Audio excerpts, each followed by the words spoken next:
గారడి అద్దం. అనగనగా ఒక నవాబు ఉండేవాడు. అతనికి ధనానికి గాని, ఏనుగులు, గుర్రాలు, సైన్యానికి తరుగులేదు. మంచి పరాక్రమశాలి. అయితే అతనికి ఒక దిగులు ఉంది. అతను చిన్నతనంలో చాలా బీదవాడు. అతనికి చిన్న గుడిసె, తల్లి తప్ప ఎవరూ లేరు. పొట్ట కోసం ఇంటిని, తల్లిని వదిలి సైన్యంలో సిపాయిగా చేరాడు. క్రమంగా అతను సర్దారు, సుబేదారు, సేనా నాయకుడు అయ్యి ఆఖరికి నవాబుని చంపి తానే నవాబు అయ్యాడు. ఇప్పుడు అతనికి బీదవాళ్ళంటే తగని మంట. అడుక్కోవటానికి ఎవరన్నా వస్తే వాళ్ళని చంపమని ఉత్తర్వులు చేశాడు. ఒక రోజున నవాబును చూడటానికి ఒక ఫకీరు వచ్చాడు. నవాబు గారిని చూడాలని కబురు చేశాడు. నవాబుకు కోపం వచ్చింది. వాడిని చంపకుండా ఎందుకు ఉంచారు అని బండ్రోతుని అడిగాడు. చిత్తం, వాడు బిచ్చానికి రాలేదు. తమకు ఏదో వస్తువు అమ్మాలట అన్నాడు బండ్రోతు. అయితే తీసుకురండి అన్నాడు నవాబు. ఫకీరు వచ్చాడు. ఫకీరుని ఎందుకు వచ్చావు అన్నాడు నవాబు. ప్రభు, ముందే కబురు చేశాను అన్నాడు ఫకీరు. అయితే నీ వస్తువులు తీయి అన్నాడు నవాబు. ఇంతమందిలో చూపటం బాగుండదు అన్నాడు ఫకీరు. నవాబు దర్బారులో ఉన్న అందరినీ పంపేశాడు. ఫకీరు తన సంచిలో నుంచి ఒక మాత్ర తీసి, హుజూర్, ఈ మాత్ర తిన్నవాళ్ళు ప్రపంచానికంతా అధిపతి అవుతారు అన్నాడు. నేను ఇప్పుడే ప్రపంచానికి అధిపతిని అన్నాడు నవాబు.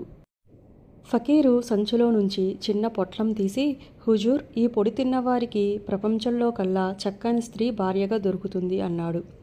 ఇప్పుడున్న నా భార్య ప్రపంచంలోకెల్లా చక్కనిది అన్నాడు నవాబు. ఫకీరు సంచిలో నుంచి ఈసారి ఒక చిన్న అద్దం బయటకు తీసి, హుజూర్, ఈ అద్దం ఎవరి ముఖం ముందు పెట్టినా వాళ్ళ మనసులో ఉన్న సంగతులన్నీ తెలుస్తాయి అన్నాడు. అది నిజమని నమ్మడం ఎట్లా అన్నాడు నవాబు. నమ్మటం సంగతి తర్వాత, ముందు ఈ అద్దంలో చూడాలి కదా అన్నాడు ఫకీరు. అయితే దాని ధర చెప్పు అన్నాడు నవాబు. హుజూర్, మీరు కోపగించుకోకుంటే దాని ధర చెబుతాను అన్నాడు ఫకీరు. చెప్పు, కోపం ఎందుకు అన్నాడు నవాబు. అయితే దీని ధర మీ రాజ్యం యావత్తు. ఇది మీరు తీసుకుంటే మీ సింహాసనం నాకిచ్చి నా బట్టలు మీరు వేసుకుని వెళ్ళవలసి ఉంటుంది అన్నాడు ఫకీరు. నవాబు కొంచెం సేపు ఆలోచించి సింహాసనం దిగివచ్చి తన దుస్తులు ఫకీరుకి ఇచ్చి ఫకీరు బట్టలు తను వేసుకుని అద్దం తీసుకున్నాడు. మంత్రి, సేనా నాయకుడు అప్పుడు పక్క గదిలో నవాబు గారి పిలుపు కోసం ఎదురు చూస్తూ ఉన్నారు. నవాబు వాళ్ళ గదిలోకి వెళ్ళాడు.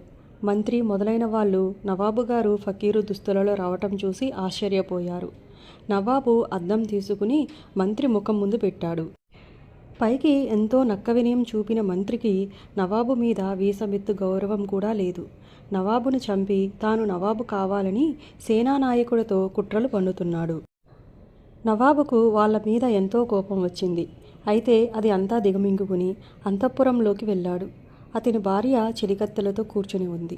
చెలికత్తెలు నవాబును చూడగానే వెళ్ళిపోయారు.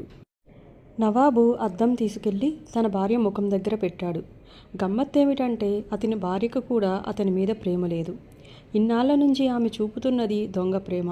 నవాబు అక్కడ నుంచి వెళ్ళి తన కొడుకులు ముఖాన, తన చుట్టాల ముఖాన అద్దం పెట్టాడు. ఒక్కరూ అతన్ని నిజంగా ప్రేమించటం లేదు. అతనికి ప్రపంచం మీదే విసుగు వేసింది. రాజ్యం ఫకీరుకు ఇచ్చేశాడు. ఇక అతను ఫకీరు కావటానికి అడ్డేముంది? నవాబు రాజధాని వదిలి అరణ్యాల గుండా తన పుట్టిన ఊరు చేరుకున్నాడు. అప్పటికి కనుచీకటి పడింది. తన గుడిసె వెతుక్కుని లోపలికి వెళ్ళాడు. నవాబు తల్లి మంచం మీద చావటానికి సిద్ధంగా ఉంది. ఆమె చిన్న గొంతుతో నాయనా, నా తండ్రి అని పిలుస్తూ ఉంది. నవాబు తల్లి దగ్గరికి పోయి అద్దం ముఖం దగ్గర పెట్టాడు. ఆమె ప్రేమలో ఎలాంటి కల్మషం లేదు, స్వార్థం లేదు. నవాబు ఇప్పుడు లోకమంతా ఏలే నవాబు కాదు. అన్నీ వదిలి నిజమైన ప్రేమ కోసం పరితపిస్తున్న సన్యాసి. నవాబు చిన్నపిల్లవాడిలాగా ఏడుస్తూ అమ్మా అమ్మా అని పిలిచాడు. చావటానికి సిద్ధంగా ఉన్న నవాబు తల్లి కళ్ళు తెరిచింది. ఆమె కళ్ళల్లో ముత్యాలలాగా 2 కన్నీటి చుక్కలు ఉన్నాయి. ఆనందంలో మళ్ళీ ఆమె కళ్ళు మూసింది. అంతే, మళ్ళీ ఆమె కళ్ళు తెరవలేదు. నవాబు మళ్ళీ తన రాజ్యానికి పోలేదు. బైరాగిలాగా దేశమంతా తిరుగుతూ ఉన్నాడు.